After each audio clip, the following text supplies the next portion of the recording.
Michelle Prince, founder and CEO of Performance Publishing Group, making a difference one story at a time. We'll be shining the light on successful founders, entrepreneurs, business owners, and leaders that are getting results and making a difference. We'll talk about how they built their businesses, are creating movements, and leveraging the power of authority in their own lives.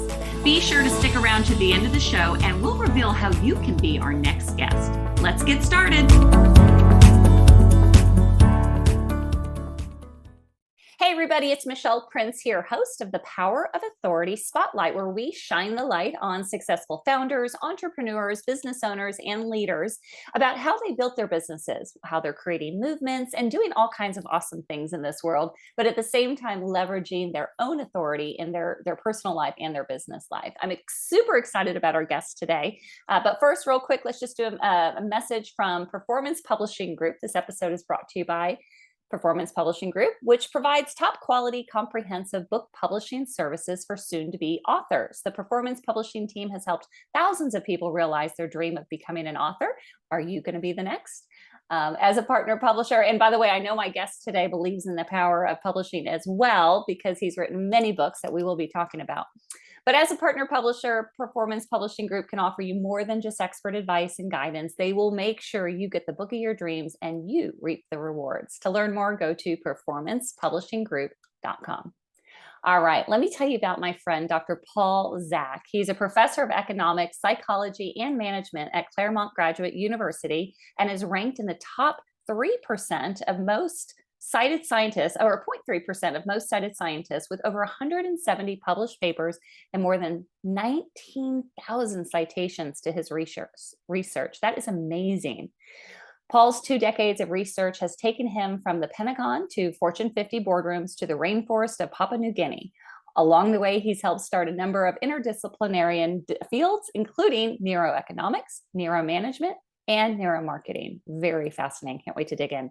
He's written 3 general audience books and is a regular TEDx speaker. His newest book, Immersion, The Science of the Extraordinary and Source of Happiness, was released in September. Paul is also a 4-time tech entrepreneur. His current company, Immersion Neuroscience, is a software platform that allows anyone to measure what the brain loves in real time to improve outcomes in entertainment, education, training, advertising, and live events. He frequently appears in the media in such places as Good Morning America, Dr. Phil, Fox and Friends, ABC Evening News, and his work has been reported in the New York Times, the Wall Street Journal, USA Today, Time, The Economist, Scientific America, Fast Company, Forbes, and various podcasts. My goodness, this is just an extraordinary guest that we have today, and I can't wait to first thank my friend Ian Garlick for introducing me to Paul. But welcome to the show.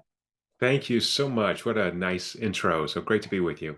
Well, thank you. My goodness, you have such an impressive background. Your introduction obviously is impressive, but just you've done so many things. How on earth did you get started in this field? It's a good question. I'm a Martian, so I don't really understand the humans. So I run a behavioral neuroscience laboratory and use that to try to understand what the humans are doing. Turns out, Michelle, as you know, that people seldom can tell you why they're doing what they're doing, or they're sort of rationalized. So we've developed technologies, a lot of it funded by the US taxpayers, to capture activity of the brain so that we can understand what people love doing, what their brain values, which motivates them to take certain actions. So I'm in the prediction business. I want to understand the mechanisms that drive behaviors so I can better predict what people do, and then that help out companies that want to understand the humans like me. For sure. So was this something that you were passionate about when you were young? Did you study this, early on college, or how did you stumble into this field? That's a good question. Little by little, I think I'm a combiner. So I love to steal. So one of the tricks is steal from other areas, and we all know this. It happens in the arts all the time, but in science as well. So essentially, I stole a lot of findings from the animal literature and figured out how to apply this to humans. So I'm a kind of a tool guy. I like to make tools and make protocols, and even the company was the result of organizations coming to us saying, "Hey, we want to build high performance organizations. We want to create better experiences for our customers, for our employees. And how do we do that? We seen you in the media, and I said, yeah, I got these $100,000 machines. I got 19 PhDs, and write a check to the university. And then everybody wasn't happy, right? It was too slow. It was too academic. The university was afraid to take money from corporations. So he said, okay, what if we could just make a platform to democratize neuroscience so that anybody can measure what people's brains love so that they can get more of that, right? I don't want a crappy experience. You don't want to be Yeah. frustrated when you go to the DMV or Costco or a movie. I live outside LA. 80% of Hollywood movies have lost money in the last 30 years. How is that even possible that we don't Wow. know? Yeah, doesn't it blow your mind? Like, Yes. how are we not getting better at this? And I think it's because we're asking people, do you like something? And for things that you haven't experienced or you've experienced only one time, it's very difficult to say that. Like, think about meeting your husband for the first time. I mean, sometimes Mhm. it's love at first sight, but there's some trade-offs there, right? Like, he's kind of cute, he seems interesting, but Mhm. you don't really know until you spend time with him. So I think that's the problem. So by creating knowledge and technologies to help people have better experiences, we can actually add happiness to the world. So that's really what my whole focus has been on these last 25 years. Well, I love that because honestly, who first of all, who doesn't want happiness?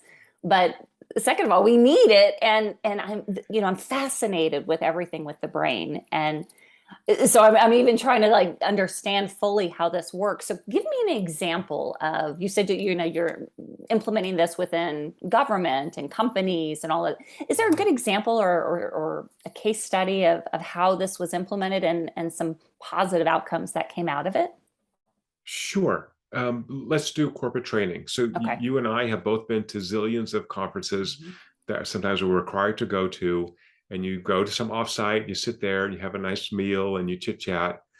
But what's the ROI from that meeting? Right? It's really the information that sticks in your brain, right? So Mhm. most of the professional services organizations are subscribers to the software platform I build in order to understand, measure, and improve the impact of the training they provide to their employees and also the interventions that they create for companies that hire them as consultants. So we really want to know, is my brain on fire on this? So for example, Accenture, which is a long-term client, has Mhm. found that people cannot stay immersed in training for more than 20 minutes. Wow. So we often live with the tyranny of the 60-minute clock, but our brains don't work on 60 minutes. 60 minutes is Mhm. just arbitrary. So Accenture has done what I call the 20-20-20 rule. They have never have someone speak for more than 20 minutes and then switch gears and do something that's different, say participatory learning, table work, build a model, physical model. And then after 20 minutes of that, they switch and they do a debrief or they do something else. They've even found that breaks have to be longer. When the brain's deeply immersed, it's metabolically costly and they need more than just a couple of minutes to reset. Mm. So it's really extending out that training, making it really intensive, but give you a break. So I'm like working out. The brain's very much like a muscle. Work it Okay. hard, little Mhm. time to recover. Work it hard, Yeah. recover. That's how you grow. I really love that, and I totally agree with that. That we can only take information in at bite size or small amounts. And I have been to many of those conferences you're talking about, and by the end of a 8-hour day, your mind, like your brain, literally hurts from trying to absorb all that. But you probably are only absorbing, I don't even know the number, but 10%, one It's percent. 10%. That's what Is the it data ten show. percent? People were, Okay, yeah. And that's yet we can sit, crazy. we're adults, so we can sit in a Yeah, chair for 8 hours. It doesn't mean that our right. brains are actually able to absorb this. So even things like 8-hour town hall meetings that a lot of companies do once a year, much better to do 1 hour, Hmm. 5 days in a row, or 10 days in a row if you need it, than 8 hours in a room. People just don't get value from that. Mm. Moreover, it starts to stress them out, right? You start Mhm. just like, my butt hurts. So one of the learning architects from Accenture had a wonderful phrase that I'm going to steal. He said, Maslow's hierarchy always wins.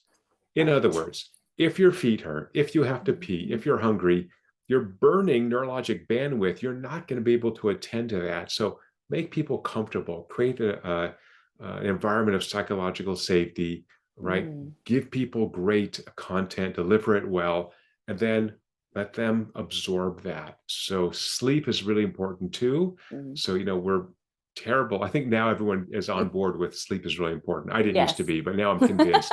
So, For example, if I'm going to do a corporate training, it's much better for me to do 2 4-hour days. So let me do the afternoon of the first day, give you some homework, sleep on it, let you consolidate that information during sleep, and then come back and do a morning the second day. Much better than doing 8 hours, just in one shot. Oh, I love this. And I'm in the training world myself. And so I'm even thinking of my own events. And over time, I've learned that a 3-day event is too much. We're down to a 2-day event, but I even like what you just said because I'm that way. I know when I go to an event, I just want to go back to my room or I want to find a place to just think and absorb.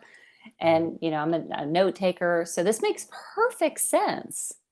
But Why? it's measurement. I mean, think, there's lots of good ideas in the world, but once we can measure what the brain values, and that again took me 15 years of my life and millions of dollars of taxpayer money, and I can tell you why the taxpayers paid for that if you want. But by having a tool that says, okay, I'm being effective now, and particularly it's a real-time tool. So look, people are checked out. So again, I'll use Accenture because they've been very public about this, but like sales training, give Okay. your pitch. Let's measure the room right now and just see if that pitch really immerse people, if their brains go, holy crap, this is exciting. Or if not, recraft the pitch, try it again, right? Try it again. So it's really Right. iterative process. There's no perfection in the world, but if we can just move towards getting better, then I Right. think, we're making progress. So how do you measure if the brain, what the brain, in that example, how do you know? And is each person different? And how do you evaluate that? Great question. So what we found is that these two core components are necessary for you to acquire and remember that information. One is attention. That's not surprising. That's Mhm. associated with this neurotransmitter dopamine binding to the prefrontal cortex. But the second is you have to actually care about it. Can I use one bad word? Sure. Okay, so one of our clients called this the give a shit measure. And you sort of have to, right? Your brain just wants to idle. It takes so much energy to run your brain. 20% of your total calorie intake is just for your brain, which is 3% of body weight. So your brain has had this high overhead.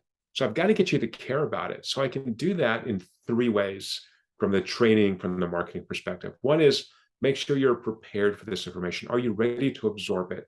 That's Mm, establishing this safe environment, psychological safety. If you're rushed, if you're hungry, again, if you have to pee, whatever that is, you don't have the bandwidth. So readiness is one. The second is how you structure the content. As I said, mm. smaller chunks, more intensive chunks. Storytelling is really important. The brain loves storytelling. Have a narrative arc, have emotions, have energy and passion if you're a presenter. And then third is the delivery, right? If I speak in a monotone, right, you just fall asleep. So Right. from the presenter's perspective, that's all testable, right? You can have two of the same sets of content with different people delivering it and ask, is it better if a woman or a man does it? How about Mhm. Bob versus Frank? There's all kinds of good questions, and then videotape that. So we do that by pulling data from smartwatches. So the output file of the brain are the cranial nerves, Uh-huh. and these pass through the heart. So we don't care about heart activity, but I can infer with algorithms that output file by looking at these very subtle changes in the heart. So an Apple Watch or a fitness sensor using the algorithms on our platform will tell us in real time how much you value this experience. That is unbelievable. And That then that that's the key. Sorry, this is the secret. keep going. Yeah. Every company and every book has a secret, and I'll tell you the Mhm. secret for mine. We measured 50,000 brains because we have hundreds of people measuring hundreds of other Mhm. people, hundreds of subscribers to the platform. So with 50,000 brain observations, which no neuroscientist has ever captured before, Mm. I can start to see trends. So the book says, look, here's the things that we've discovered in training and education, in marketing, in entertainment, in employee experience, so we can share all this and emotional wellness. Oh, that's really big. And the whole point Yes. of the book is let's create experiences that people are just turned on. They're having a great time. The employees, the customers generates high customer lifetime value, but also makes those employees feel so great. Man, I Mm. killed it today. Those customers are so happy. They're smiling. They love what I'm doing. Positive feedback loop. And then we're back to increasing happiness in the world. Oh my goodness, this is so cool. One, I can't wait to read your book. And it's called Immersion, the Science of the Extraordinary and the Source of Happiness. Who is that book for? Is it for an individual or is it more for a large organization of how to implement this into their organization or both? It's for both. It's primarily a business book, but anyone who's curious, like I am, if you're a Martian, about why humans do what they do and also how you might influence them. So the second to last chapter is called Persuasion. So that's what social Mm. creatures do. We persuade each other. I've been married 27 years. I'm still nice to my wife, believe it or not, because I want her to be nice to me, right? I'm Yeah. still trying to persuade her to keep living with me, Mhm. which sometimes is Yes. a hard sell, let's be honest. Right? So we only do that because we are social creatures. We're constantly persuading each other. So if I'm going to persuade someone, I Mhm. should understand how to do it as well as possible. Now, that person's, there's no brainwashing. That person still has a big brain. If they don't, I can show you a great commercial for diapers. If you don't have infants at home, you just enjoy it and your brain flushes it out. Right. But if you do have infants, it's relevant to you and it's a great commercial and the Yes. price is reasonable. Like, oh, yeah, Huggies. So that's a pretty good idea. So if I'm Mm. going to sell diapers, let me sell it as well as possible. That is really interesting what you said about persuasion. And when you said that, I was thinking of the word influence, really. Influence is the ability for people to want to listen to what you have to say. And the show being called The Power of Authority is it's a play on words about you can't spell authority without author. But my point in that is it's not about being an authority. It's about putting yourself in a position that people want to hear what you have to say because there's so much noise in the world and there's so much social media and everything else. So what I heard you say with this though is persuasion it's a good thing, and it probably, I'm guessing, it ties into this happiness brain wave or something, that when you know that you have influenced someone or persuaded them in a positive way, does it kind of come back to you that way as much as it does to the person receiving it? Yeah, both ways, Am I exactly making right. any sense with And my yeah, question? when we have these peak experiences, these peak immersion experiences, mind-blowing experiences, I give a lot of examples of the book, checking in the Four Seasons, Mm, Disneyland. yeah. It begins to stretch our brains and it actually allows us to have more very valuable immersive experiences. And Mm, these are ultimately, as you suggested, Michelle, are about service to others. You only listen to me. yes. I can only influence you if I am serving you, if I'm giving you Right. what you really want and need. And when I do that, I get the enjoyment from that, but you also Yeah. get this amazing experience. And it allows us to be really present to everything we do. So it sets up our brains to be really satisfied throughout our entire lives. That is so perfect. My mentor was Zig Ziglar, and his most famous quote was, "You can have everything in life you want if you just help enough other people get what they want." Right? And that's what this is all about. So, and ultimately, everybody wants to be happy. They want to have hope. They want to, so. And by the way, you saying you're a Martian, I feel like then I am also a Martian because I am obsessed with human behavior. I'm a human behavior consultant in the area of DISC and personality profiles and working genius and all of those. So this is very different. I'm not a scientist, but I just am fascinated with the way people interact, and when we can understand each other better, we have better relationships. The world is just a better place. Mhm. Can I tell you That's the where the dirty secret of neuroscience? what? There's no consistency. Oh, Everyone's going to be inconsistent. We're all going to be weird. mm, You're sitting in the soup of 200 neurochemicals and we don't even know it. So mm, don't expect your colleagues, your spouse, your kids to be the same all the time. They're just going to be mm, weird for reasons they don't even realize they're being weird. And so it really means that as fully developed human beings, we should be really tolerant and accepting of our own weirdness, of the weirdness of yes. others, and that's okay. Now, if that pattern persists for a long time, then I should have a talk with you, right? But Mm, one bad day, let's not get excited about it, right? So no, have some some faith in humanity that it'll work out. it Crazy will. things happen, and that's okay. Yes. So what are you excited about right now? I mean, you've done some great things. You've been on Dr. Phil, Good Morning America. I mean, and I imagine you may want to be doing more of that. But what is something right now in the next year, even longer, that you're like really excited about? So nice of you to ask that. I think really the focus I have now is using our platform to measure emotional wellness in vulnerable populations. So the nice thing about having a software platform is that people think of ways to use it that I wouldn't have thought of. And Mm, we had a client who said, "Hey, we're really interested in people who live in retirement homes who have a high risk of depression. mhm. Because you're measuring the value of social experiences, could you predict people's moods?" I'm like, probably let's give that a shot. And so we did a bunch of work, just published a scientific article a couple of weeks ago doing continuous measurement of people over 3 weeks, and we can predict their mood 2 days in advance with 98% accuracy. So now we're rolling this out to people who work in high stress jobs, first responders, people who are in content moderations, people who have to pull terrible stuff off the web, people in the military. And so I think all these people we need to protect. And Michelle, if you looked at the aging population, we are running out of humans. Mm-hmm. So we really need to protect and nurture the people who are working for us so that they can thrive as fully developed human beings, but also certainly as productive employees, because we get so much life satisfaction from being productive at work. So I think this continuous monitoring is really going to grow. And it makes me so happy to have a tool in which if I'm a cop or I'm a soldier, I don't have to say to my supervisor, hey, you know what, Sergeant, I need some time off because I'm just overwhelmed. I have a piece of technology that says, hey, guess what? You've got to use some resources, check in with a counselor, watch a video, meditate, do something that helps you self manage your own stress levels. Wow. I'm thinking about that beyond even just, with the pandemic and how it affected even our youth, right? Imagine if there was a tool like this, not to put more work on research on your plate, but I was just thinking like the young, teens or even younger or young adults who struggle so much with depression and suicide. And how amazing would it be if something was available for them as well?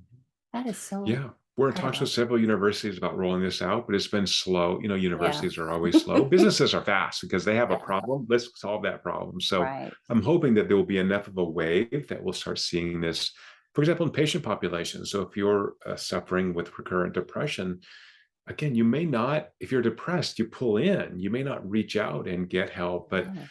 you could have an app that phones a family member or a friend or a clinician to check in on you. So Mhm. this is really, really my focus for the next, 5 years of my life. Yeah. Oh my gosh. Well, I'm excited. You're excited, but I'm excited about this too because this is the kind of stuff I love to talk to people that are, we're all in business. It's a means to an end, right? But at the end of the day, if you're doing something that's going to better the world, people, I mean, that's what this is all about. Right. So, Yeah. okay, well, I really could talk to you all day, but we're running out of time. So let me ask you this though, because the show's called The Power of Authority, I always ask my guests, what are you doing specifically to build your brand? You're on podcast, but what else are you, obviously you've been in the media, but is there anything or any tips or tricks that you would offer to somebody who's listening on building their own brand? Yeah, great question. Again, I have an unfair advantage, which is I have a lab that produces research. And so I have a machine in which I'm Yeah. putting out information all the time, but really following on media requests. So that the media window is very short. Mm. So I make sure my assistant is monitoring my email all the time. As soon as there's a media request, respond to it right away. And then also, I would say get some media training. So Mm. I went through when I started doing a lot of public speaking, got some voice training.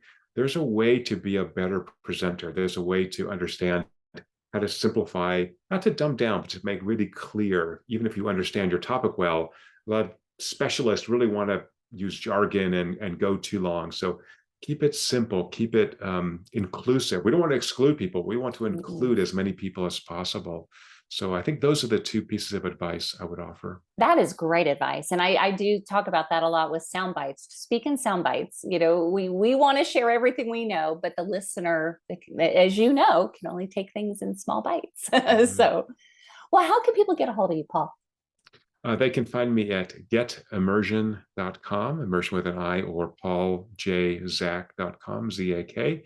And happy to correspond with anybody. So if you've got an interesting question, shoot me an email. You are awesome. Well, thank you so much. Again, that's getimmersion.com or pauljzak.com. Definitely reach out. But thank you again for being on the show. I can't wait to read your book and see what else that you're going to be doing. Thank you so much, Michelle. All right, everybody, that's it for the show. Definitely get that book. Go to getimmersion.com. And what are you going to take away from this podcast? How are you going to think about what makes you happy how to really function your brain in a way that brings yourself happiness and the world happiness. It's definitely got me thinking, so I hope it has you too. Make it a great day. We will see you next time.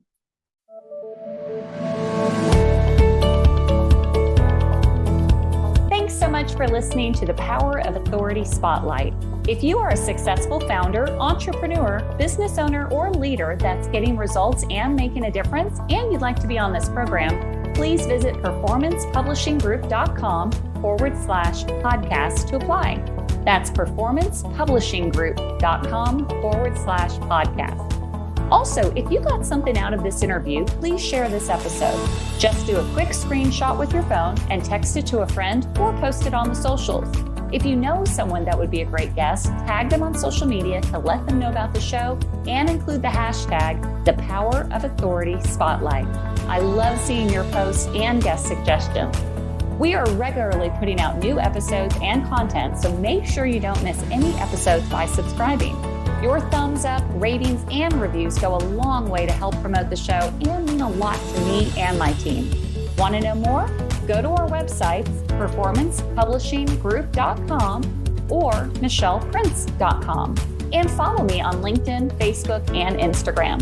Thanks so much for listening, and we'll see you next time.